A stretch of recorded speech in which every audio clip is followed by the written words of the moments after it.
Part 2 की starting में हमें नात्सु को दिखाया जाता है जो कि बास्केटबॉल प्लेयर के लिए टाइम टेबल बना रही होती है। तभी वहाँ पे रीत आता है। रीत उसे देख के कहता है, क्या तुम चाहती हो कि हम लोग प्रैक्टिस कर कर के मर जाए?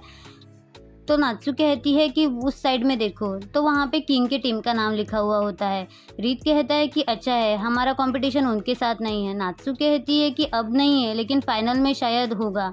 उसके बाद वो जो है उसके हाथ से मार्कर लेता है और उस टाइम टेबल के ऊपर नात्सु आंटी लिख के भाग जाता है। तो नात्सु भी उसके पीछे उसे मारने के लिए दौड़ती है। फिर सीन शिफ्ट होता है। हमें फियात के डैड को दिखाया जाता है, जहाँ पे फियात उनसे मिलने के लिए आया होता है। वो डोर नॉक करता है तो उसके फादर उसे आने के लिए इशारा करते हैं। फियात अंदर आ जाता है। उसके पापा पूछते हैं कि क्या बात है। फियात कहता है, मुझे आपसे कुछ बात करनी है। उसके पापा कहते हैं कि हाँ बोलो। फियात कहता है कि मैं आपसे मॉम के बारे में जानना चाहता हूँ। तो उसके डैड हड़बड़ी में उठ जाते हैं और कहते हैं, क्या तुम मुझसे मिले थे? फियात कहता है, आपको इससे कोई मतलब नहीं होना चाहिए। उसके डैड कहते हैं, मुझे मतलब होना चाहिए, मैं तुम्हारा पापा हूँ। फियात कहता है, भले ही आप मेरे पापा हो, लेकिन आपके पास कोई राइट्स नहीं है कि आप मुझे उनसे मिलने से रोके। उसके डैड कहते हैं, इसका मतलब तुम मुझसे मिले थे, मैं तुम्हें वार्न कर रहा हूँ, इसके आगे तुम मुझसे नहीं मिलोगे। फियात दोबारा उनसे कहता है कि आपके पास कोई राइट्स नहीं है कि आप मुझे रोको। आप किसी और की लाइफ कंट्रोल करो, आपकी न्यू वाइफ और आपकी डॉटर की, वो आपका बिजनेस है, ये नहीं।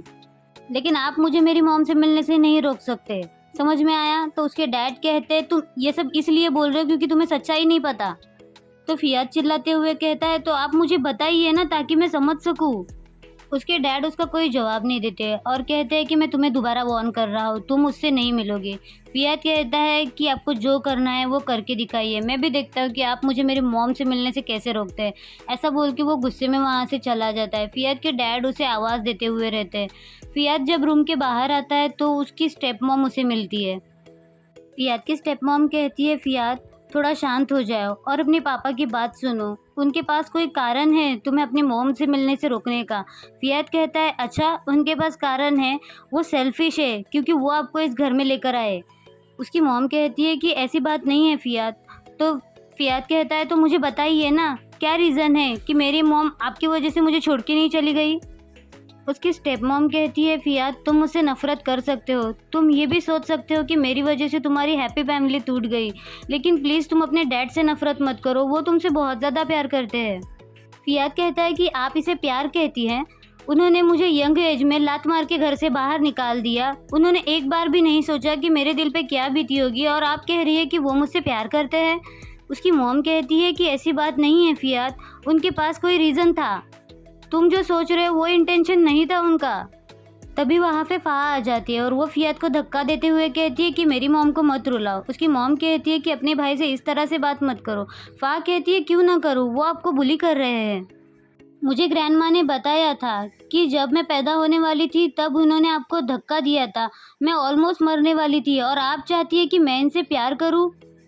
इन्होंने डैड को भी नाराज़ किया है। ये सारी बातें सुन के फियात शॉक हो जाता है और फियात कहता है कि तुम ये क्या बात कर रही हो, मैंने ऐसा कभी नहीं किया। फा ऐसा क्यों कह रही है, आपने इससे क्या कहा? तो उसकी मॉम कहती है कि तुम्हें याद है जब तुम्हें पता चला था कि मैं प्रेग्नेंट हूँ, उस टाइम पे तुमने मुझे धक्का मारा था, ये मेरा ऑलमोस्ट मिसकैरेज होने वाला था। तुम्हारे पापा मुझे लेके वरीड थे, लेकिन उनका इंटेंशन ये नहीं था कि वो तुम्हें घर से बाहर निकाल दे। मेरी सिचुएशन थोड़ी सी स्टेबल हुई, उसके बाद हमें पता चला कि तुम घर छोड़ के चले गए हो, लेकिन उस वक्त हम हॉस्पिटल में थे। वो तुम्हारे पास इसीलिए नहीं आए क्योंकि वो डर रहे थे कि तुम उससे नफरत करोगे। फियात कहता है कि आप झूठ कह रही है, मैंने आपको धक्का मारा और आपका ऑलमोस्ट मिसकैरेज होने वाला था। तो उसकी मॉम कहती है कि जब तुम्हारे पापा को पता चला कि फा आउट ऑफ डेंजर है तो वो इमीडिएटली लियो के घर पे आए थे तुम्हें लेने के लिए, लेकिन उसके डैड ने कहा कि तुम्हें कुछ देर लियो के साथ रहने दिया जाए। उसकी मॉम उससे सॉरी कहती है कि मेरी वजह से तुम लोगों का रिश्ता इस तरह से ख़राब हुआ। फियात मन में सोच रहा होता है कि वो मैं हूँ जिससे गलती हुई थी। सोच के फियात वहाँ से भाग जाता है। हमें लियो को दिखाया जाता है जो कि अपना कुछ काम कर रहा होता है, सोच रहा होता है कि मुझे फियात के साथ जाना चाहिए था, पता नहीं वो अंकल से क्या बात कर रहा होगा। तभी आंटी फे का कॉल उससे आता है। वो फ़ोन उठाता है तो आंटी फे उसे बताती है कि फियात जो है वो घर से भाग गया है, पता नहीं वो कहाँ पे चला गया है। तो लियो उनसे कहता है कि आप टेंशन मत लो, मैं उसे ढूँढ लूँगा। हमें फियात को दिखाया जाता है जो कि रोड पे अकेला चल रहा होता है, वो काफ़ी ज़्यादा रो रहा होता है। लियो जो है उसे ढूँढने के लिए अपनी कार में निकल जाता है, वो पूरे रास्ते घूम रहा होता है फियात को ढूँढने के लिए। फियात जो एक बेंच पे बैठ जाता है।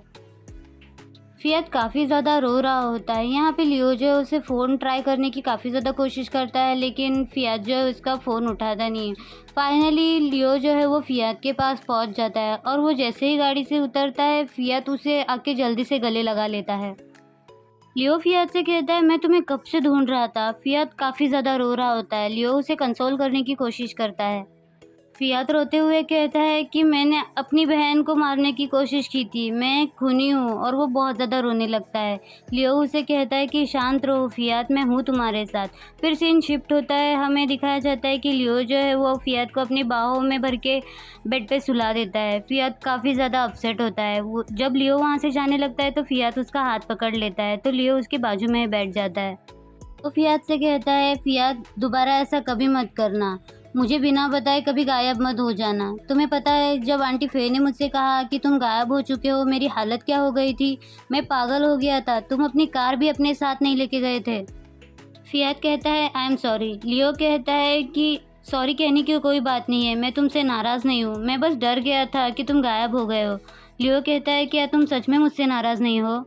लियो ना कहता है। फियात उससे कहता है, लेकिन मैंने ऑलमोस्ट मेरी बहन को मार दिया था। मुझे कुछ याद नहीं है, मुझे बस इतना याद है कि मेरे डैड ने मुझे घर से निकाल दिया और मैं तुम्हारे साथ आके रहने लगा। वो मेरी बिल्कुल भी केयर नहीं करते, लेकिन अब जब मुझे पता चल रहा है कि वो उस दिन आंटी फ़े के साथ हॉस्पिटल में थे। फियात कहता है, मैं बहुत ज़्यादा सेल्फिश हूँ, मैं बस अपने बारे में सोच रहा था, ऑलमोस्ट मैंने मेरी बहन को मार दिया था। लियो उससे कहता है कि उस टाइम पे तुम यंग थे, तुम्हें नहीं पता था कि क्या चल रहा है। फियात पैनिक होते हुए कहता है कि मैंने एक प्रेग्नेंट वुमन को पुश किया, मेरे पास कोई राइट्स नहीं है, भले ही मैं उनसे कितनी भी नफरत करूं, लेकिन मैं उन्हें धक्का नहीं मार सकता। और वो वही चीज़ बार बार कह रहा होता है, वो पागलों की तरह बिहेव करने लगता है। तो लियो जो है उसे कंसोल करने के लिए टाइटली पकड़ लेता है। फियात कहता है कि अब मुझे पता चला कि मेरे डैड मुझसे इतनी नफ़रत क्यों करते हैं, हर कोई मुझसे नफ़रत करेगा। लियो कहता है कि मैं तुमसे नफ़रत नहीं करता, तुमने अपने यंग एज में जो कुछ भी किया, अगर तुम उस चीज़ को लेके गिल्टी फील करते हो तो अब से तुम जो है वो फ़ा के एक अच्छे ब्रदर बन के दिखाओ। फियात कहता है, लेकिन फ़ा मुझे अपना भाई नहीं मानती। लियो उससे कहता है कि किसी ने मुझसे कहा था कि तुम कर सकते हो या फिर तुम करना ही नहीं चाहते। लियो कहता है, फियात तुम ये कर सकते हो, तुम्हें बस अपना हार्ट ओपन करना है अपने मॉम डैड के सामने, फ़ा के सामने, वो सब तुम्हें एक्सेप्ट कर लेंगे। फियात कहता है, लेकिन मैं ऐसे कैसे कर सकता हूँ, उन दोनों ने मिलके मेरी मॉम को घर से बाहर निकाल दिया, उन्होंने मुझे उनसे मिलने से भी रोका। लियो कहता है कि मुझे नहीं पता कि तुम्हारी मॉम ने तुमसे क्या कहा, लेकिन क्या तुम उन पे भरोसा करते हो। फियात कहता है कि वो मेरी मॉम है। लियो कहता है कि ठीक है, मैं समझ सकता हूँ, और वो उसे हक करके सो जाता है। सीन शिफ्ट होता है, हमें दिखाया जाता है कॉलेज का सीन, जहाँ पे लियोन जो है फॉब को मैसेज करता है कि मैं बिल्डिंग के बाहर तुम्हारा वेट कर रहा हूँ। फॉब उसे कहता है कि मैं ठीक है आ रहा हूँ। नाम वहाँ पे आता है और उससे कहता है कि तुम्हारे जैसा इंसान लाइब्रेरी में क्या कर रहा है। तो लियोन उससे कहता है कि तुम्हारे जैसा इंसान मुझे क्यों पूछ रहा है। तो नाम उससे कहता है, क्या तुम कन्फेस करने वाले हो, तुम चाहते हो कि मैं तुम्हारा वीडियो बनाऊँ। लियोन कहता है कि हाँ, और फिर तुम पूरे कॉलेज को बता दोगे। तो नाम कहता है, ये तो अच्छी बात है ना, इसके बाद कोई उस पे हिट नहीं करेगा, मतलब कोई जो है फॉब को दोबारा से पटाने की कोशिश नहीं करेगा। लियोन उससे कहता है, बिना वीडियो के भी कोई उसे हिम्मत नहीं करेगा पटाने की। नाम कहता है, इसका मतलब तुम और फॉब जो है वो इतना ही बोलता है। तो फॉब वहाँ पे आ जाता है। फॉब लियोन से पूछता है, क्या तुम्हें ज़्यादा वेट करना पड़ा। नाम कहता है कि अगर तुम मुझे नहीं बता रहे तो क्या मैं डायरेक्टली फॉब से पूछूं। तो लियोन उससे कहता है कि अपने काम से काम रखो, और वो फॉब का हाथ पकड़ के वहाँ से उसे लेकर चला जाता है। नाम कहता है कि गुड लक, मैं ये तुम्हारे फियात को बता दूंगा। लियोन उसे कहता है कि फियात मेरा नहीं, मेरे बड़े भाई का है, समझ में आया तुम्हें। ऐसा बोल के वो फॉब को वहाँ से लेकर चला जाता है। नाम हंसने लगता है। फॉब लियोन से पूछता है, क्या वो तुम्हारा दोस्त था। लियोन कहता है, नहीं, वो फियात का दोस्त था, हम कभी कभी बास्केटबॉल खेलते हैं। उसके बाद लियोन फॉब से कहता है कि ये लड़का अगर तुम्हें दोबारा कभी मिले ना तो तुम उससे बात मत करना, उसको आदत है लोगों पे प्रैंक करने की, वो हमेशा से ऐसा ही करता है, अगर आप पे कभी प्रैंक कर भी देगा ना तो आपको पता भी नहीं चलेगा। तो फॉब उससे कहता है इसका मतलब वो तुम पे प्रैंक कर चुका है। लियोन कहता है कि नहीं, तो फॉब उससे कहता है कि तुम ज़्यादा चिंता मत करो। लियोन उससे कहता है कि एक्चुअली वो मुझसे पूछ रहा था कि हम दोनों की रिलेशनशिप क्या है, लेकिन मैं उसे बता ही नहीं पाया। मुझे ये बोलने में एम्बैरेस फील हो रहा था कि हम सिर्फ सीनियर और जूनियर हैं। तो फॉब उससे कहता है कि अगली बार अगर वो तुमसे पूछे तो तुम उसे बता देना कि हम दोनों डेट कर रहे हैं। ये बात सुन के लियोन बहुत ज़्यादा खुश हो जाता है और उसके पीछे दौड़ने लगता है कि अभी आपने क्या कहा, लेकिन फॉब शाय होकर वहाँ से चला जाता है और उसे कुछ नहीं बोलता। फिर सीन शिफ्ट होता है, हमें फियात की मॉम को दिखाया जाता है जो कि ज़बरदस्ती घर के अंदर घुस रही होती है। लियो उनका हाथ पकड़ते हुए उन्हें रोकता है। वो उससे कहती है कि मुझे अपने बेटे से मिलना है। लियो कहता है कि आपके पास कोई राइट्स नहीं है उससे मिलने का। उनकी आवाज़ सुन के ही फियात बाहर आ जाता है। उसकी मॉम कहती है कि मेरी पूरी राइट्स है उससे मिलने का, वो मेरा बेटा है, समझ में आया। फियात उनकी आवाज़ सुन के दोबारा से पैनिक करने लगता है। वो ज़ोर ज़ोर से चिल्लाने लगता है तो लियो उसके पास आ जाता है और उसे कंसोल करने की कोशिश करता है। फियात बहुत ज़्यादा रो रहा होता है। तभी हमें फ्लैशबैक के सीन्स दिखाए जाते हैं। फियात एक अंधेरे कमरे में होता है, उसका छोटा वर्जन भी वहीं पे होता है। तो उसकी मॉम उसके पास आके उसे डराने लगती है। वो उससे हमेशा एक ही बात करती रहती है कि तुम्हें सिर्फ मेरी ज़रूरत है, तुम सिर्फ मुझसे प्यार करोगे, किसी और से नहीं करोगे। तुम्हारे पापा भी तुमसे प्यार नहीं करते, सिर्फ मैं तुमसे प्यार करती हूँ, कोई तुमसे प्यार नहीं करता और तुम्हें भी किसी से प्यार करने की ज़रूरत नहीं है। इस तरह की सारी बातें वो बचपन से जो है फियात के दिमाग में डालती आ रही है उसे डराने के लिए। फियात फियात के दिमाग में सिर्फ उनकी ही बातें भरी पड़ी है और वो बहुत ज़्यादा रो रहा होता है। फिर सीन प्रेजेंट में शिफ्ट होता है। फियात घबराते हुए लियो को कहता है कि मुझे सब कुछ याद आ गया, आपने मुझसे कहा था कि सबसे नफरत करो। फियात की मॉम कहती है कि तुम्हें सब कुछ याद आ गया, मेरे पास आओ मेरे बेटे, तुम्हें सिर्फ मेरी ज़रूरत है, तुम्हें और किसी की ज़रूरत नहीं है, तुम सबसे नफरत करोगे, तुम सिर्फ मुझसे प्यार करोगे। इस तरह से वो उसे और भी डराती रहती है। इसी के साथ एपिसोड 8 यहीं पे ख़त्म होता है। वीडियो पसंद आए तो वीडियो को लाइक, शेयर, कमेंट और चैनल को सब्सक्राइब कर दीजिएगा। Thank you so much for watching. Bye bye.